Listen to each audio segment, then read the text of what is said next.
Guys, आप सभी का स्वागत है मेरे यूट्यूब चैनल स्टडी लवर पे। तो गाइस, आज हम लोग क्लास 10th का फिजिक्स का चैप्टर इलेक्ट्रिसिटी पढ़ने वाले हैं। वो लेक्चर नंबर 1 होने वाला है गाइस। हम लोग आपको सारा डेरिवेशन जितना चीज है सब बताएंगे और पूरा कंसेप्ट भाई बहुत आराम से पढ़ाऊंगा। रियली बहुत बढ़िया से पढ़ाऊंगा, आपको पूरा क्लियर हो जाएगा। तो चलो बोर्ड पे। तो गाइस, हम लोग बोर्ड पे गाइस वापस आ चुके हैं गाइस।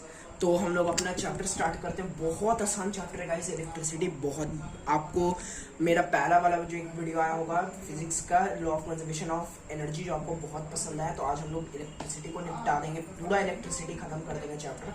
कुछ नहीं है। सबसे पहले हम लोग पढ़ेंगे चार्ज।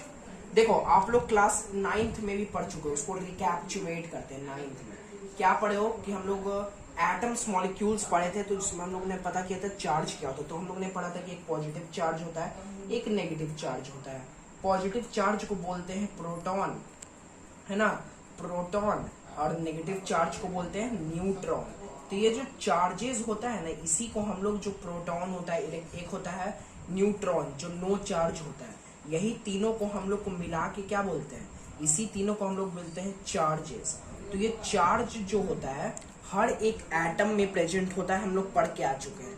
तो ये चार्ज का हम लोग बेसिकली पढ़ क्यों रहे हैं, ये चार्ज हम लोग इसलिए पढ़ रहे हैं क्योंकि हर एक एटम में एक same number of positive charge और एक नेगेटिव चार्ज का जो बैलेंस होता है वो हमेशा इक्वल होता है।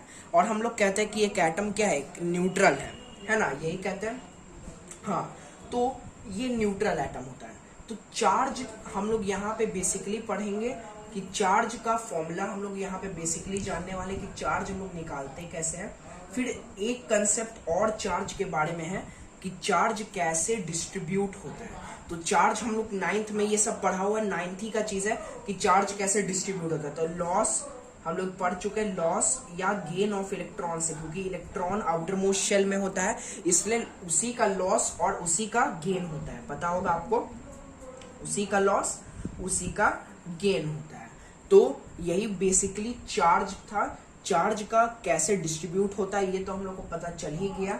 अब हम लोग जानेंगे चार्ज का, वो चार्ज का जानने से पहले हाँ, फॉर्मूला एक चीज नहीं बताया। हम लोग एक और चीज पढ़े थे कि इलेक्ट्रॉन, जो इलेक्ट्रॉन होता है वो चार्ज में, उसका चार्ज होता है -1.6 इंटू 10⁻⁻19 कुलम।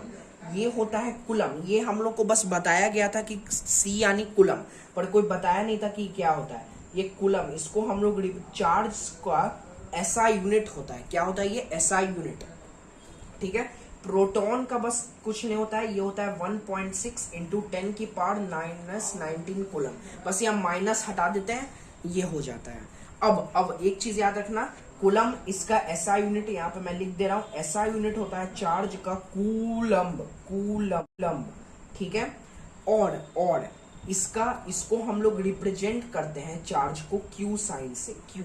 तो इसका एक फॉर्मूला होता है, इसका फॉर्मूला होता है Q is equal to N. यहाँ n का मतलब होता है नंबर ऑफ चार्ज। ये फॉर्मूला है, सबसे पहला फॉर्मूला। अगर आप बुक खोल के देखोगे इलेक्ट्रिसिटी चैप्टर में तो आपको यही मिलेगा, नंबर ऑफ चार्ज। ये क्या है, ये है इलेक्ट्रॉन, ये है चार्ज ऑफ 1 इलेक्ट्रॉन। सबका मैं मतलब भी बता दे रहा हूँ, चार्ज ऑफ 1 इलेक्ट्रॉन। और ये Q क्या है, नंबर ऑफ चार्जेस, या हाँ नंबर ऑफ चार्जेस, समझ गए, नंबर ऑफ चार्जेस। तो यही से हम लोग का चार्ज टॉपिक कंप्लीट होता है। पर हम क्या करते हैं ना गाइस, इस फॉर्मूले को मैं थोड़ा सा साइड में करके लिख देता हूँ, जिससे आपको पता चले कि कितने फॉर्मूले, जैसे मैं सारे वीडियो में एक तरफ लिखते जाऊंगा जिससे आपको पता। तो सबसे पहला फॉर्मूला हम लोग ने पढ़ लिया, Q, यहाँ पे इसको मिटा देता हूँ guys, Q is equal to N. पहला फॉर्मूला मिल गया, बहुत बढ़िया बात। आगे बढ़ो। दूसरा, अब हम लोग पढ़ेंगे इलेक्ट्रिक करंट के बारे में। क्या पढ़ेंगे, चार्ज हम लोग समझ चुके हैं, इलेक्ट्रिक करंट अब हम लोग को समझना है। देखो इलेक्ट्रिसिटी क्या होता है, सबसे पहले अभी मेन चीज तो आप लोग को बताया नहीं। इलेक्ट्रिसिटी हम लोग बचपन से पढ़ते आ रहे, फ्लो ऑफ इलेक्ट्रॉन्स। जब इलेक्ट्रॉन्स का फ्लो होता है उसी को हम लोग बोल देते हैं electricity.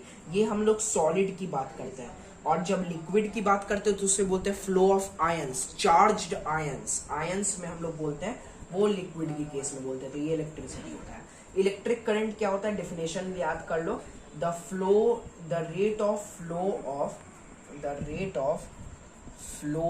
of electric charges, the rate of flow of electric charges is called electric current. क्या होता है अभी मैं बताता हूँ, इससे भी एक फॉर्मूला बना है, मैं बताता हूँ, रुक जाओ। एक रेट, ये रेट का मतलब हमेशा याद रखना, रेट का मतलब एक टाइम होता है, टाइम से हम लोग रेट मानते हैं, ठीक ना। The rate of flow of electric charges, मतलब एक समय पे एक कंडक्टर, कंडक्टर क्या होता है कि एक मटेरियल होता है जो अलाउ करता है इलेक्ट्रिसिटी को पास करने का। तो एक रेट पे जब इलेक्ट्रिक चार्ज एक कंडक्टर से फ्लो करता है एक रेट पे, उसको इलेक्ट्रिक करंट बोलते हैं।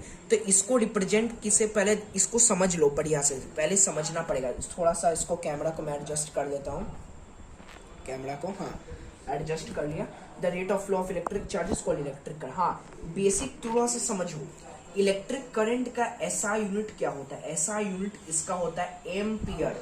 क्या होता है, एम्पियर, या इसको बोल सकते हो coulomb per second, coulomb ampere. क्या होता है, एम्पियर, या इसको बोल सकते हो coulomb per second. Coulomb per second भी होता है, पर हम लोग बेसिकली एम्पियर बोलते हैं, इसको ए से ऐसे डिनोट करते हैं, ठीक है। अब इसका फॉर्मूला क्या होता है, देखो इलेक्ट्रिक करंट को भी डिनोट किया जाता है, किससे डिनोट किया जाता है, आई से डिनोट किया जाता है। एकदम एक एक शब्द मेरा उतार लो, ठीक ना। तो तुम्हारा दूसरा फॉर्मूला बन गया इस फिजिक्स का, जो तुम स्टार्ट करोगे इलेक्ट्रिसिटी, पहला formula Q is equal to N E, दूसरा formula I is equal to Q upon T. मतलब जो चार्ज होता है वो एक 1 कूलम चार्ज पे 1 सेकेंड पे जब दौड़ता है तो उसको एक I बोलते हैं, मतलब एक इलेक्ट्रिक करंट फ्लो किया, एम्पियर। अब देखो धीरे धीरे हम लोग और चीज बढ़ेंगे, पहले इसे आपको नोट कर लो, पहले नोट कर लो 1 सेकेंड, अब मैं वेट करता हूँ, नोट कर लेना। आगे बढ़ते हैं और इसे और बताता हूँ इसके बारे में, ठीक है। I इज इक्वल टू, देखो यहाँ पे मैं लिख देता हूँ formula, I is equal to Q upon T. यहाँ पे आप लोग लिख लेना, I का मतलब इलेक्ट्रिक करंट, Q का यानी चार्ज, T का मतलब टाइम। चलो अब देखो, अब क्या ऐसा यूनिट मैंने क्या बताया, एम्पियर होता है। एम्पियर के बारे में भी कुछ जान लो, एक मिली एम्पियर, बुक का इंफॉर्मेशन है, मैं बुक लेके नहीं बैठा हुआ पर मैं बुक का इंफॉर्मेशन है। 1 मिली एम्पियर 10 की पावर -6 एम्पियर होता है, और एक माइक्रो एम्पियर 10 की पावर -9 एम्पियर होता है। एक चीज बता देता हूँ, अगर थोड़ा सा डेटा अगर गड़बड़ होगा तो वो अपना देख लेना, क्योंकि मैं बुक तो लेके बैठा नहीं हूँ, इसलिए थोड़ा सा डेटा में मिसप्रिंट या मेरे से गलती हो सकता है, आप लोग देख सकते हो।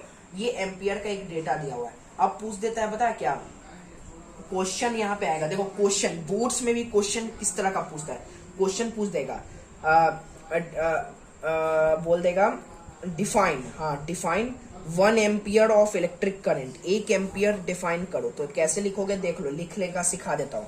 1 एम्पियर ऑफ इलेक्ट्रिक करंट, तो इसको तुम आंसर ऐसे लिखोगे, आंसर होगा तुम्हारा 1 ampere of electric current constitutes 1 coulomb of charge पर सेकेंड। ये तुम्हारा आंसर हो जाएगा। तो यहां से हम लोग का ये पूरा टॉपिक कंप्लीट होता है, चार्ज और इलेक्ट्रिसिटी। तो मिलते हैं आपको अगले वीडियो में, जहां पे हम लोग 2 और अलग टॉपिक पढ़ेंगे। तब तक के लिए शुक्रिया।